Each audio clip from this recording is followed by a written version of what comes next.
নমস্কার বন্ধুরা, Prius cooking ব্লগে আপনাদের সবাইকে স্বাগত জানাই। বন্ধুরা, আজকে আমি সম্পূর্ণ নিরামিষ পালং শাক দিয়ে একটি দারুণ রেসিপি আপনাদের সঙ্গে শেয়ার করব। আশা করছি আজকের পালং শাকের রেসিপি আপনাদের ভালো লাগবে। পালং শাকের রেসিপি বানানোর জন্য আমি এক আঁটি পালং শাক নিয়েছি।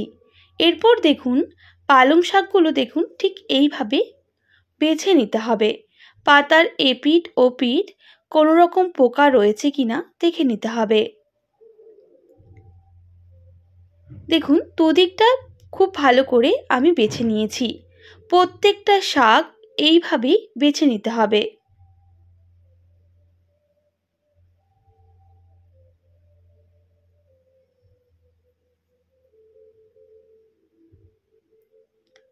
আর যেই পাতাগুলো একটু পোকা রয়েছে সেগুলো আমি বাদ দিয়ে দিচ্ছি। এরপর আমি শাকগুলোকে কেটে নেব। আমি শাকের গোড়াগুলো বাদ দিয়ে দিচ্ছি। এরপর একদম ছোট ছোট করে শাকগুলোকে কেটে নিচ্ছি। বন্ধুরা, ঠিক এইভাবে সমস্ত শাক কেটে নিতে হবে।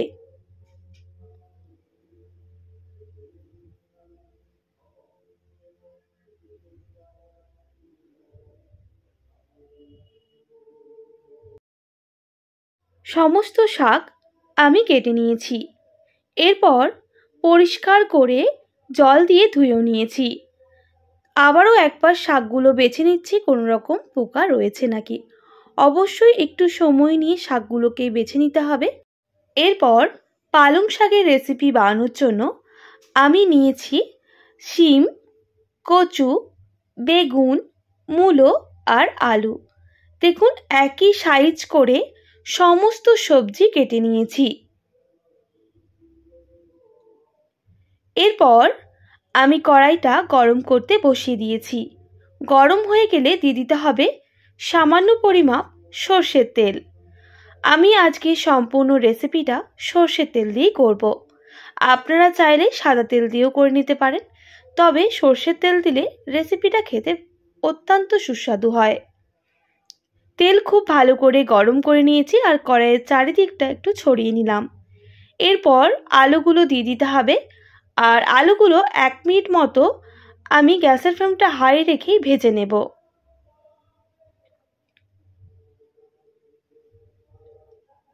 দেখুন বন্ধুরা, 1 মিনিট মতো আলুগুলোকে ভেজে নিয়েছি। এরপর কচুগুলো দিয়ে দিতে হবে। আর একইভাবে আলুর সাথে কচুগুলো আরও 1 মিনিট মতো গ্যাসের ফ্লেমটা হাই রেখেই ভেজে নেব।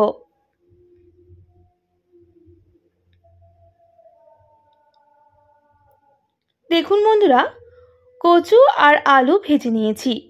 এরপর শিম, মূলো আর বেগুন দিয়ে দিতে হবে।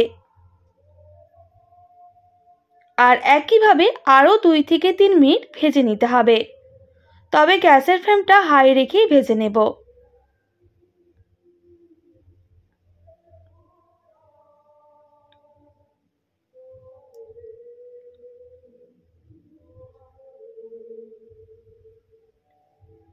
এরপর এর মধ্যে দিয়ে দিতে হবে স্বাদ মতো লবণ আর সামান্য হলুদের গুঁড়ো।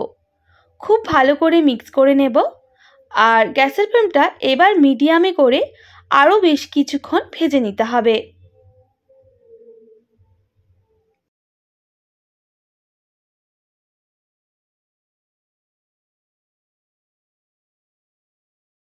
আরও বেশ কিছুক্ষণ সমস্ত সবজি ভেজে নিয়েছি। এবার কেটে রাখা পালং শাক দিয়ে দিতে হবে। আবারও আমি মিক্স করে নিচ্ছি, তবে গ্যাসের ফ্লেমটা মিডিয়ামে রেখেই মিক্স করব।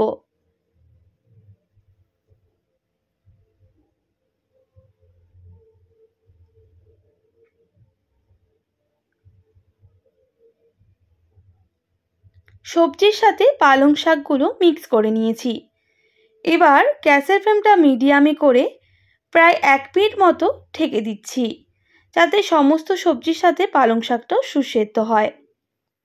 1 মিনিট পর ঢাকনাটা সরিয়ে নিচ্ছি। দেখুন শাকগুলো কিন্তু অনেকটাই সবজির সাথে মিশে গেছে, দেখেই বুঝতে পারছেন, মানে শাকগুলো জ্বরে গেছে। এরপর আমি অল্প একটু জল অ্যাড করব আর গ্যাসের ফ্লেমটা হাই রেখে একটু নাড়াচাড়া করে নিতে হবে।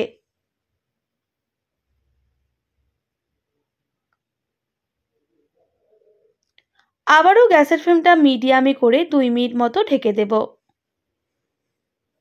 2 মিনিট পর ঢাকনাটা সরিয়ে নিচ্ছি আর আমি গ্যাসের ফ্লেমটা হাই করে দেব আর বেশ কিছুক্ষণ নাড়াচাড়া করে নেব।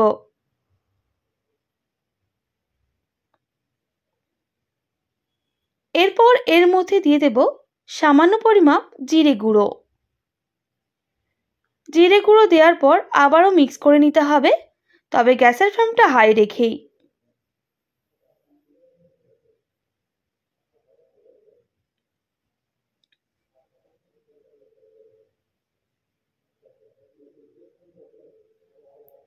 এবার আমি গ্যাসের ফ্লেমটা মিডিয়ামে করে আরও 1 মিনিট মতো সুসেদ্ধ করে নেব। 1 মিনিট পর ঢাকনাটা সরিয়ে নিচ্ছি।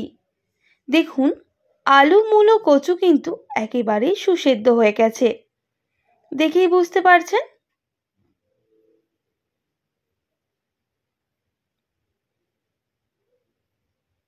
এরপর গ্যাসের ফ্লেমটা মিডিয়ামে করে একটা ম্যাশার নিয়ে নেব আর একটু শাকগুলোকে ম্যাশ করে নিতে হবে।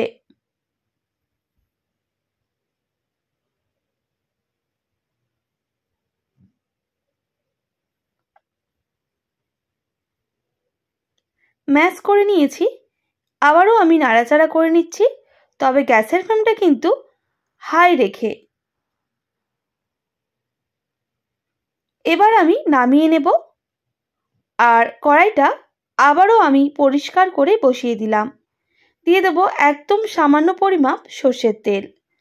তেল খুব ভালো করে গরম করে নিতে হবে আর তেল খুব ভালো করে গরম হলে কড়াইয়ের চারিদিকটা একটু ছড়িয়ে নিচ্ছি। এরপর দিয়ে দেব একটা তেজপাতা আর শুকনো লঙ্কা। তেজপাতা আর শুকনো লঙ্কা একটু ভেজে নিচ্ছি। ভাজা হয়ে গেলে দিয়ে দেব সামান্য পরিমাপ 5 ফোড়ন।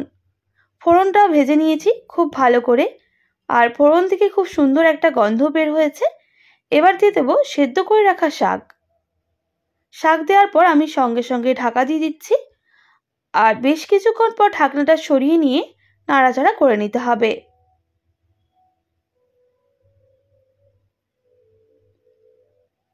এইভাবে একবার পালং শাক বানিয়ে দেখুন, খেতে দুর্দান্ত হয়।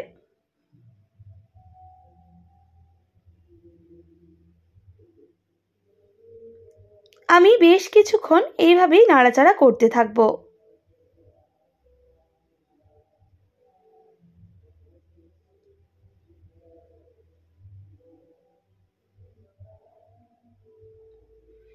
এবার স্বাদটা ব্যালেন্স করার জন্য সামান্য পরিমাপ চিনি দেব। আপনাদের যদি চিনিটা অপছন্দ হয়ে থাকে সেক্ষেত্রে আপনারা স্কিপ করতে পারেন। আমি আবারও বেশ কিছুক্ষণ গ্যাসের ফ্লেমটা হাই রেখে নাড়াচাড়া করে নিচ্ছি। দেখুন একেবারে মাখো মাখো হয়ে গেছে আর জলটাও কিন্তু শুকনো হয়ে গেছে। পালং শাকের রেসিপি একেবারে রেডি। আমি গরম ভাতের সাথে পরিবেশন করব। আর শাকটা দেখতে কতটা সুন্দর হয়েছে দেখেই বুঝতে পারছেন। একবার এইভাবে পালং শাকের রেসিপি বানিয়ে দেখুন, আশা করছি আপনাদের ভালো লাগবে।